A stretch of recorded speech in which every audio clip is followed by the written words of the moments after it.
Tes. Baik. Bismillahirrahmanirrahim. Assalamualaikum warahmatullahi wabarakatuh.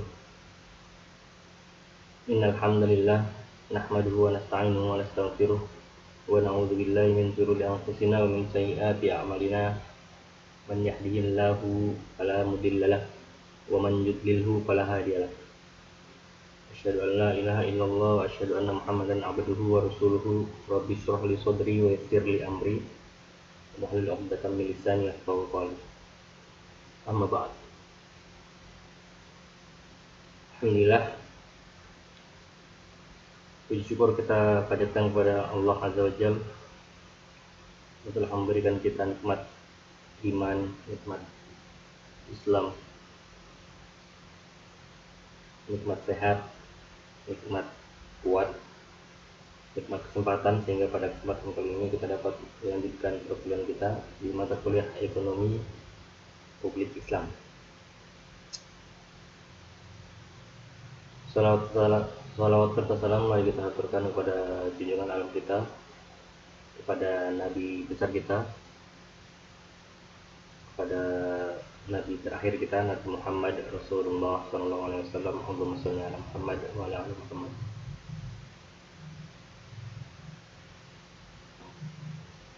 Baik,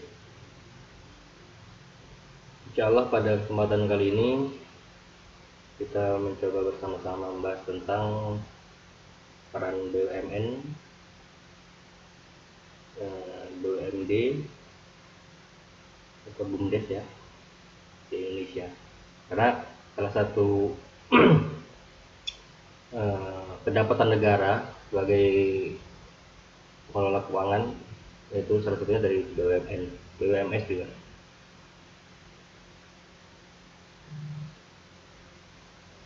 Pertama-tama kita harus dapat membedakan dulu apa itu badan usaha dan perusahaan. Badan usaha bisa diartikan dengan suatu kesatuan yuridis dan ekonomis yang bertujuan untuk mencari laba atau memberikan layanan kepada masyarakat.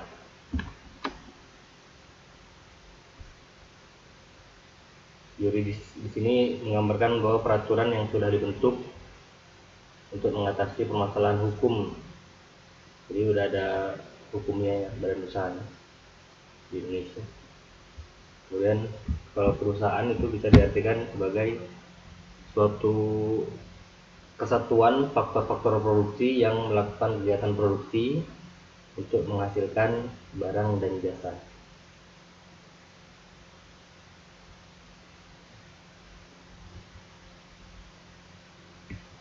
Kemudian fungsi badan usaha, yang pertama ada fungsi komersial, yang kedua ada fungsi sosial. Fungsi komersial juga dibagi menjadi dua, ada fungsi operasional dan manajerial. Bagaimana mengoperasikan badan usaha tersebut, bagaimana manajemen badan usaha tersebut. Kemudian di fungsi sosial itu ada penyedia kesempatan kerja, kemudian peningkatan kualitas lingkungan hidup. Jadi dari badan usaha itu sendiri pun banyak masyarakat yang tertolong ya. Banyak masyarakat yang tertolong. Untuk kesempatan kerjanya juga memberikan dampak, memperkecil pengangguran dan memberikan kualitas lingkungan hidup, layanan hidup bagi masyarakat. Kemudian di sini ada bentuk-bentuk badan usaha berdasarkan kepemilikan yang ada di Indonesia.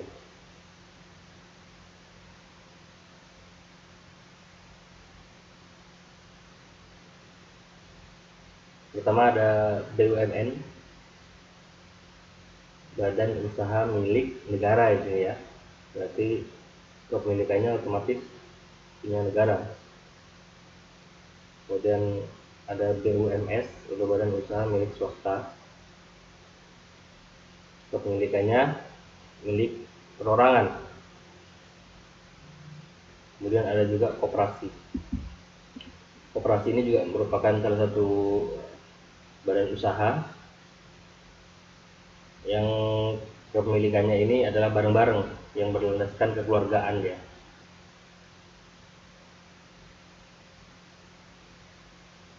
Yang tujuannya untuk menjadi atau sebagai menggerakkan ekonomi rakyat dengan menggunakan asas kekeluargaan.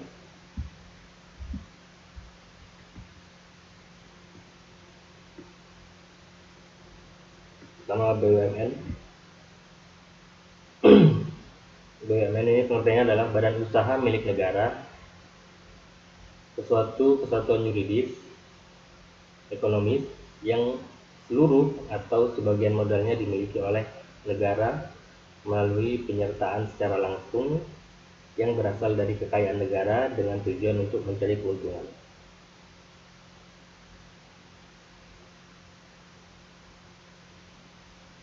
Di sini kita perlu mengetahui bahwasanya juga negara itu butuh yang namanya masukan.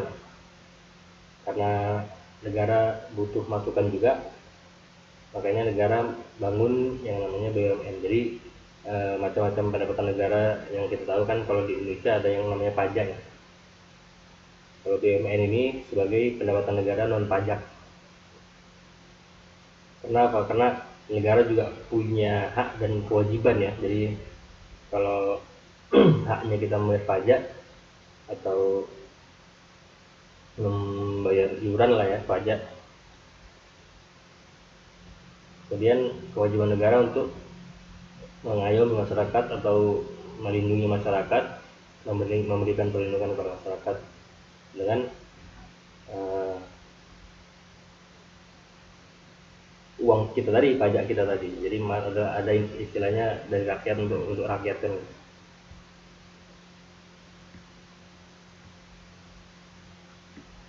Kemudian ada karakteristik BUMN. Karakteristik BUMN sendiri, pertama ada usahanya itu bersifat membantu tugas pemerintah.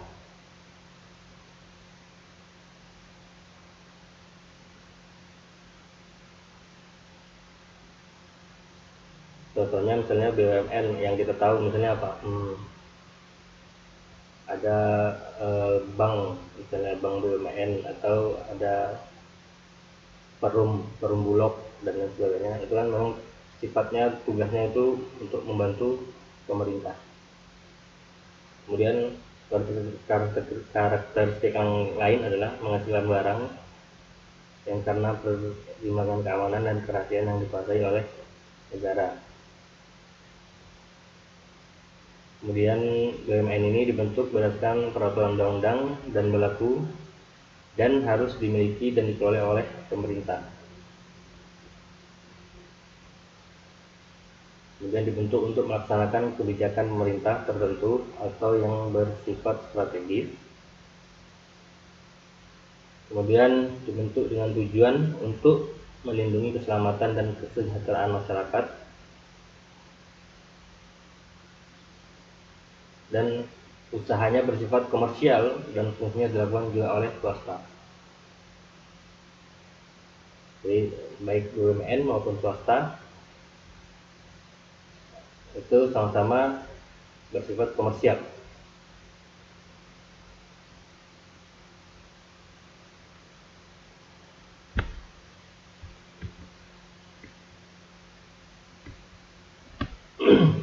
Kemudian peran BUMN di sini ada, pertama, BUMN sendiri dapat mengelola dan menggunakan cabang-cabang produksi yang pokok untuk memenuhi kebutuhan masyarakat secara maksimal demi tercapainya kesejahteraan dan kemakmuran rakyat pada umumnya. Yang kedua ada perannya pemerintah melalui perusahaan negara atau BUMN ini dapat melayani masyarakat secara maksimal. Kemudian BUMN juga menjadi salah satu sumber pendapatan negara yang berasal dari pendapatan non pajak. Kemudian peran yang lain, BUMN dapat menyediakan lapangan pekerjaan sehingga dapat membantu mengatasi yang namanya pengangguran. Kemudian peran yang lain juga ada BUMN dapat membantu mempercepat pertumbuhan ekonomi nasional.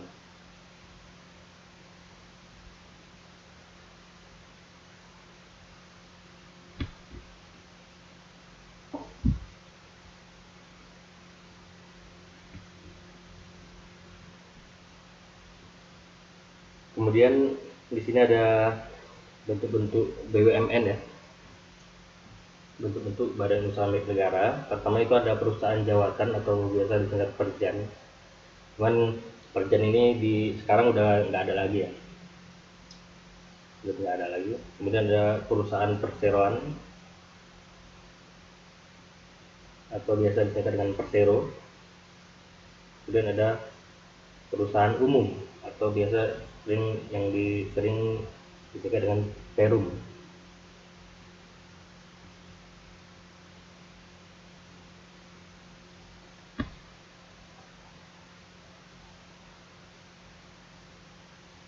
Pertama ada perusahaan jawatan ya, yang tadi. Perusahaan jawatan ini disebut juga departemen agensi. Adalah bentuk perusahaan milik negara yang merupakan bagian dari suatu departemen. Pada awal tahun 1991 BUMN yang berbentuk Perjan ini atau perusahaan jawatan ini diubah menjadi Perum, Persero atau BLU. Ini BLU itu bantuan layanan umum untuk masyarakat. Ciri-ciri Perjan ini pertama tujuan usahanya ini untuk public service. Kemudian status hukum tidak berdasarkan badan hukum usaha. Kemudian hubungan organisasi dengan pemerintah tidak dilihat sebagai bagian dari departemen atau dirjen atau tidak otonom. Kemudian kepemilikan atau penguasaan pemerintah dalam bentuk sepenuhnya dan langsung seperti terhadap bagian departemen atau dirjen. Jadi Perjan ini sekarang sudah tidak ada karena sudah dirubah menjadi Perum, Persero dan juga BLU.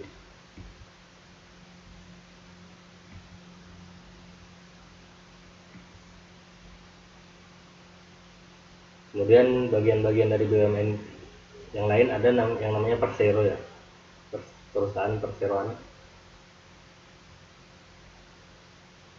yang mana BUMN ini yang berbentuk perusahaan terbatas yang modalnya terbagi menjadi yang modalnya terbagi dalam saham yang keseluruhan atau yang paling sedikit 51% sahamnya dimiliki oleh Republik Indonesia dengan tujuan utamanya untuk mengejar keuntungan.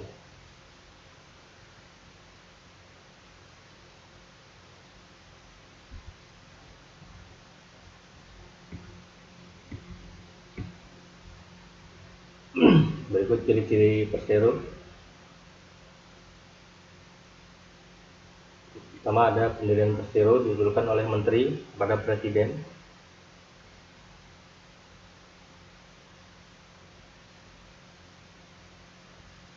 Kemudian pelaksanaan pendirian dilakukan oleh Menteri dengan memperhatikan perundang-undangan.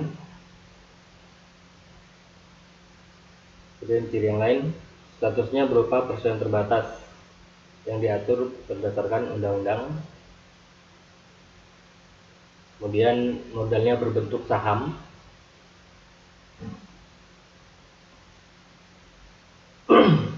Kemudian sebagian atau seluruh modalnya adalah milik negara dari kekayaan negara yang dipisahkan.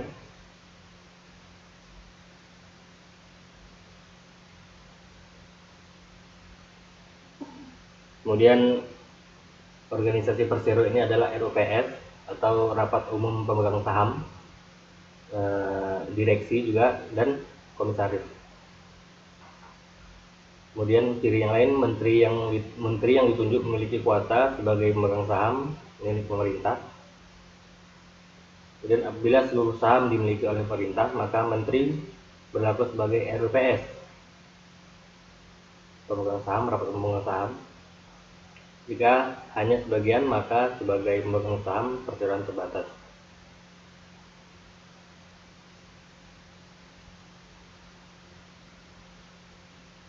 Kemudian RPS bertindak sebagai kekuasaan tertinggi perusahaan yang dipimpin oleh direksi ya.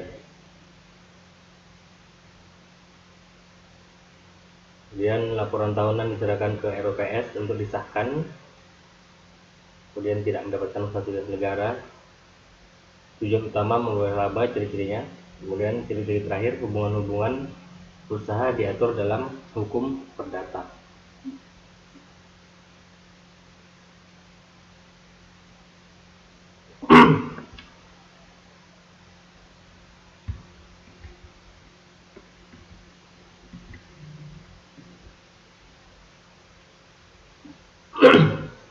Dan perusahaan umum atau Perum.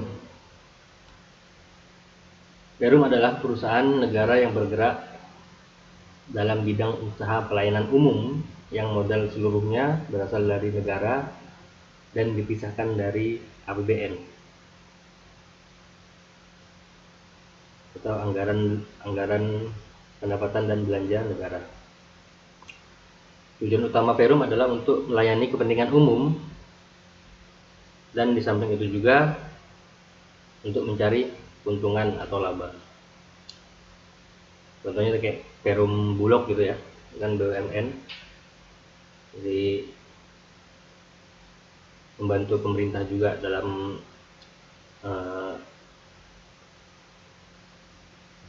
menentukan harga pasar ya, beras misalnya itu contohnya. Jadi membantu juga pemerintah dalam hal ini.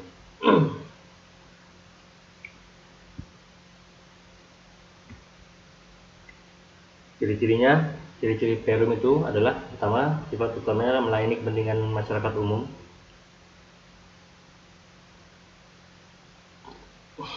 Kemudian bidang usaha Perum pada umumnya bergerak pada jasa-jasa yang vital, mempunyai nama dan kekayaan sendiri serta mempunyai kebebasan untuk mengadakan perjanjian dengan pihak lain. Kemudian berstatus badan hukum dan diatur berdasarkan undang-undang. Kemudian modalnya juga, seluruh modalnya dimiliki oleh negara yang terpisah dari kekayaan negara. Kemudian dipimpin oleh Dewan Direksi juga. Politik tarif dapat ditemukan oleh pemerintah. Kemudian pegawai Perum ini berstatus pegawai perusahaan negara. Jadi dia kurang lebih seperti setara, dia seperti PNS atau ASN ya.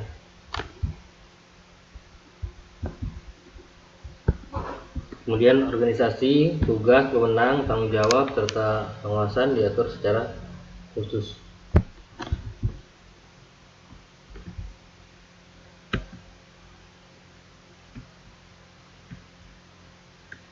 Berikut ada kelebihan dan kelemahan BUMN ya. Enggak masuk ya.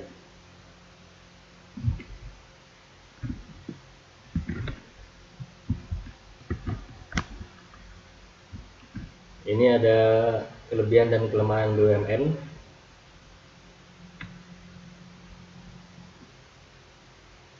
Pertama ada kelebihan,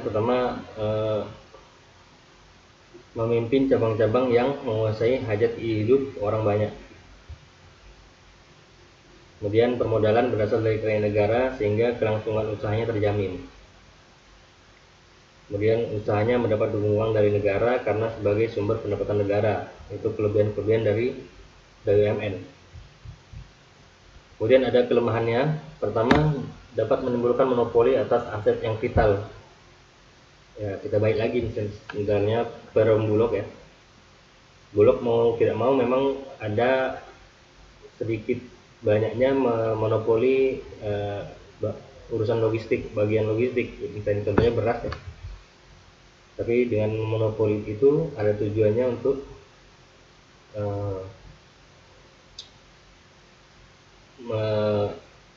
harga pasar agar harga pasar ini terjaga gitu, terutama untuk beras tersebut. bukan dengan tujuan untuk membuat langka. Kemudian ada pengembangan usaha terhambat banyaknya aturan-aturan yang memikat, ini kelemahannya. Yang terakhir ada beberapa sektor mendapat keuntungan yang tipis, akan merugi karena terbatas pengelolaan faktor produksi dan pembatasan undang-undang.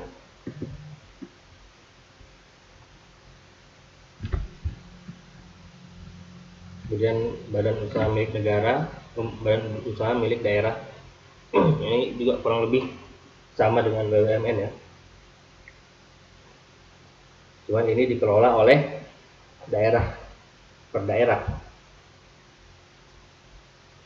Jadi BUMD adalah perusahaan yang didirikan dan dimiliki oleh pemerintah daerah dengan modal sebagian besar atau seluruhnya dari pemerintah daerah yang aktivitasnya selalu berusaha memenuhi kebutuhan hidup masyarakat.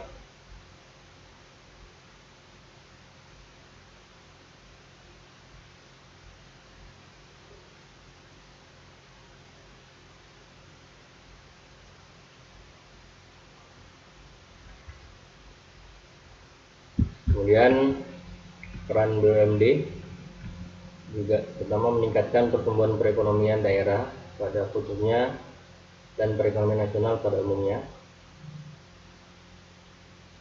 Kemudian sebagai sumber pendapatan daerah juga. Kemudian membuka lapangan kerja sehingga menyerap tenaga kerja dan mengurangi pengangguran. Kemudian perannya juga memenuhi kebutuhan masyarakat.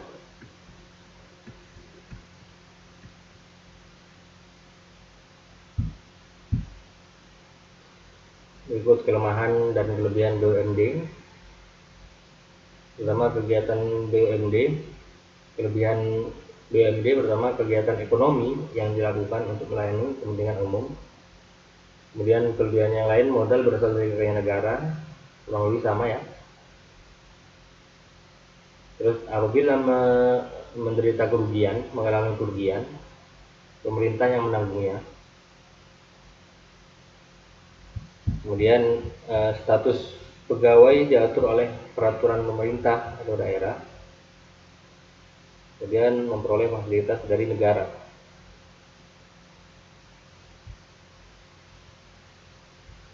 Kelemahannya karena banyaknya fasilitas yang diperoleh dari negara menjadikan pegawainya ini kurang disiplin. Kemudian pengelolaan BUMD kurang efisien sehingga sering mengalami kerugian karena kurang disiplin, pengelolaannya kurang efisien sehingga mengalami kerugian.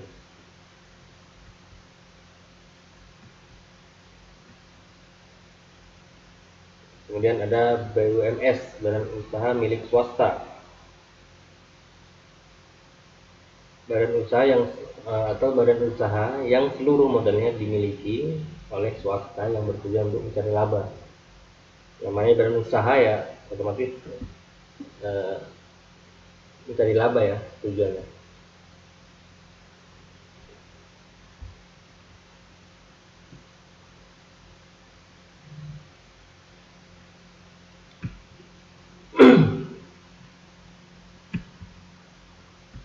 Ada peran BUMS, pertama membantu pemerintah dalam memenuhi kebutuhan masyarakat, sama juga ya, sama BUMN membantu masyarakat juga dalam memenuhi kebutuhan masyarakat.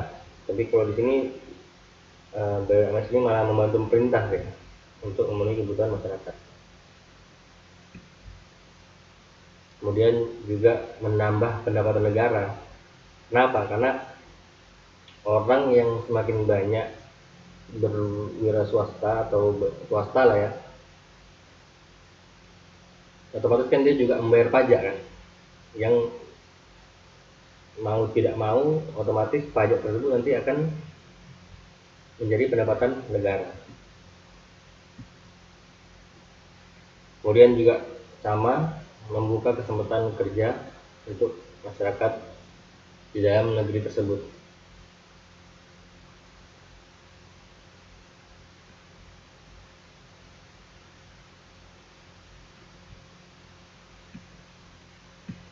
Kemudian ada karakteristik BUMS, dimiliki oleh perseorangan atau persekutuan badan-badan usaha.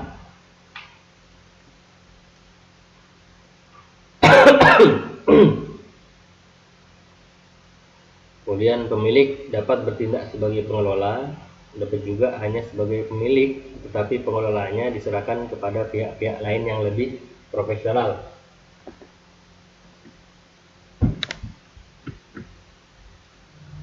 Kemudian keuntungan atau kerugian itu menjadi tanggung jawab pemilik atau pimpinan.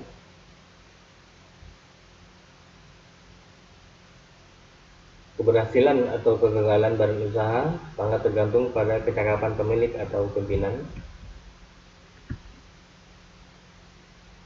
Kemudian karakteristik yang lain, modal ini berasal semuanya dari pihak swasta. Kemudian karakteristik yang terakhir adalah modal dapat dihimpun dari laba yang tidak dibagi, dari cadangan, dan kemudian dari penyusutan.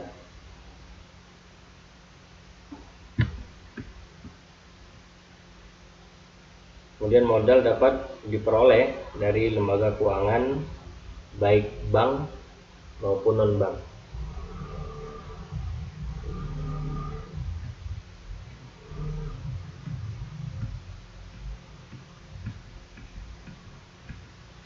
Ini bentuk-bentuk BUMS, ada 4 bentuk sini ya.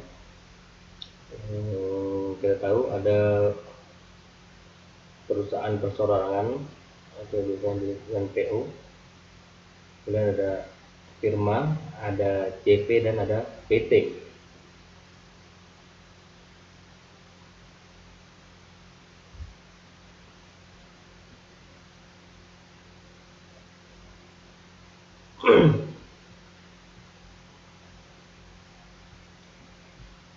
Pertama ada perusahaan perseorangan atau PO. Ini adalah perusahaan perseorangan yang adalah bentuk badan usaha yang dimiliki dan dikelola, dipimpin oleh seseorang yang bertanggung jawab penuh terhadap resiko dari kegiatan badan usaha tersebut.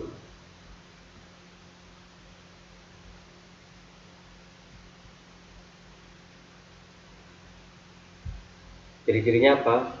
Perusahaan perseorangan ini pertama dimiliki oleh perseorangan. Kemudian pengelolaan itu terbatas atau sederhana. Kemudian modalnya juga tidak terlalu besar. Dan kelangsungan hidup usaha itu bergantung pada pemilik perusahaan.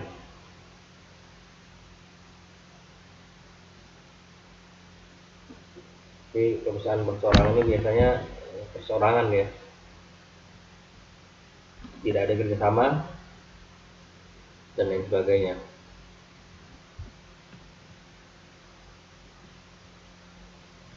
Kelebihan dan kelemahan perusahaan perorangan, terutama mudah didirikan,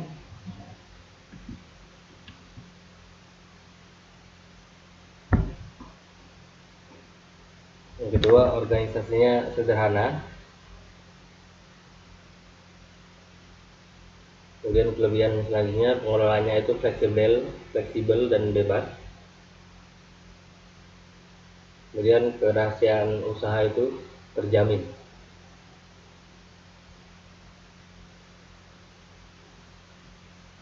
Kemudian kelemahannya apa? Pertama, pertanggungjawaban pemilik modal itu tidak terbatas, jadi pertanggungjawabnya full dengan pemilik. Kemudian modalnya juga terbatas. Kekurangan yang lainnya, kualitas manajerial dan kualitas pekerja juga terbatas. Terus kekurangan yang lain juga kelangsungan operasi perusahaan juga terbatas.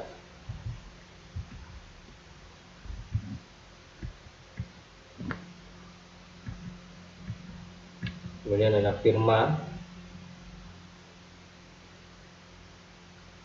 Firma ini lebih persekutuan antara dua orang atau lebih yang menjalankan perusahaan dengan menggunakan satu nama.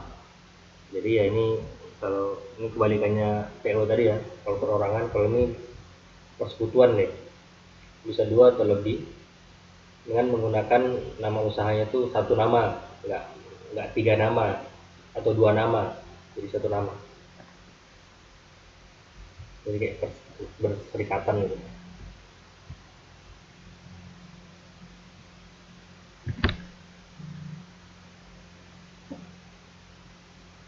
Dan kelebihan dan kelemahannya, pertama kemampuan dan manajemen lebih besar karena adanya pembagian kerja di antara para anggota, sehingga setiap anggota firma dapat bekerja sesuai dengan bidang yang dikuasainya.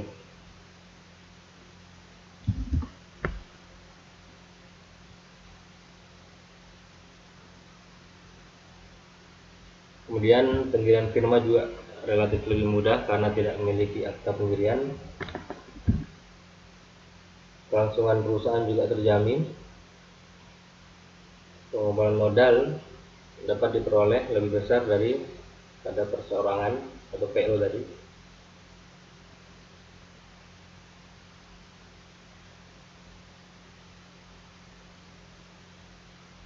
Kemudian mudah mendapatkan kredit dari pihak lain karena mempunyai kemampuan finansial yang cukup besar.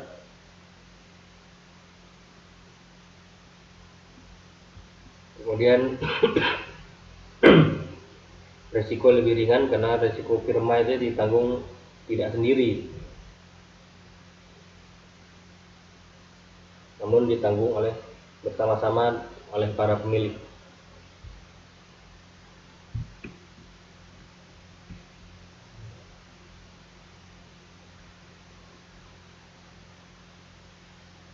Kemudian tanggung jawab pemilik tidak terbatas terhadap seluruh utang perusahaan.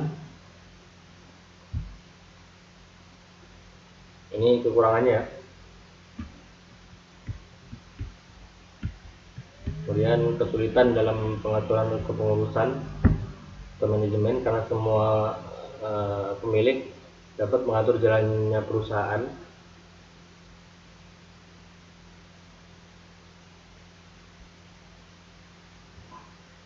Kemudian kekurangan yang lain, apabila ada kesalahan seorang sekutu bisa mengakibatkan kerugian bagi firma karena harus ditanggung sama-sama, padahal yang salah cuma seorang. Kemudian pengambilan keputusan akan mengalami kesulitan karena setiap keputusan harus berdasarkan kesepakatan pemilik. Jadi ya mereka harus saling bersepakat gitu untuk mengambil suatu keputusan.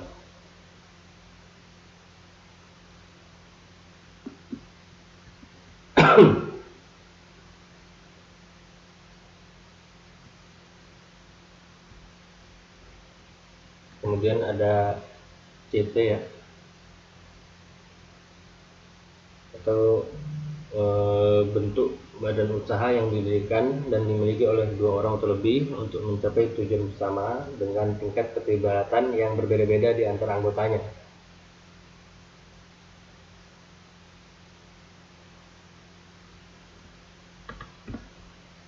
Dari anggota-anggota ini bisa menjadi sekutu aktif dan sekutu pasif.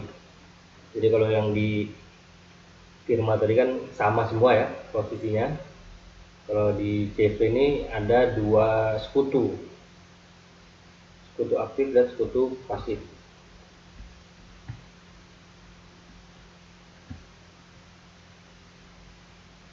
Itu nggak kelihatan ya.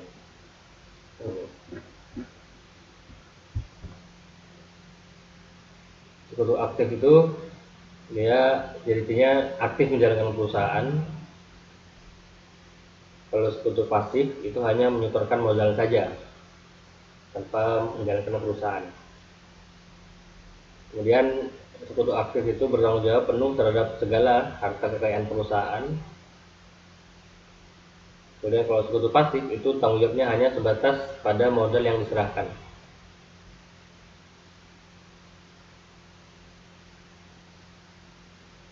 Kemudian sekutu aktif itu ciri-cirinya dapat melakukan perjanjian dengan pihak luar, sedangkan sekutu pasif tidak dapat melakukan perjanjian dengan pihak luar.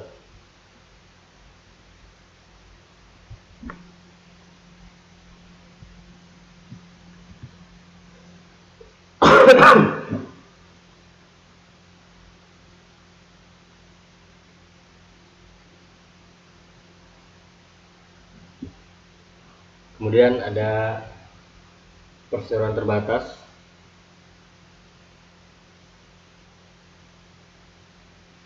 Menurut Undang-Undang Nomor 40 Tahun 2007 Pasal 1, perseroan terbatas yang selanjutnya disebut dengan perseroan adalah badan hukum yang merupakan persekutuan modal yang didirikan berdasarkan perjanjian untuk melakukan kegiatan usaha dengan modal dasar yang seluruhnya terbagi dalam saham dan memenuhi persyaratan yang ditetapkan dalam undang-undang ini serta peraturan pelaksanaannya.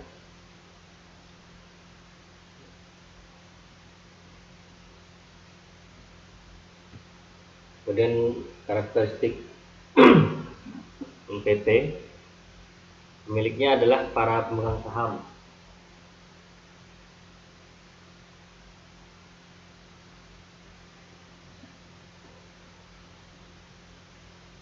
Kemudian dalam rapat pemegang saham, setiap satu lembar yang dikuasai tertinggi berada pada keputusan rapat pemegang saham.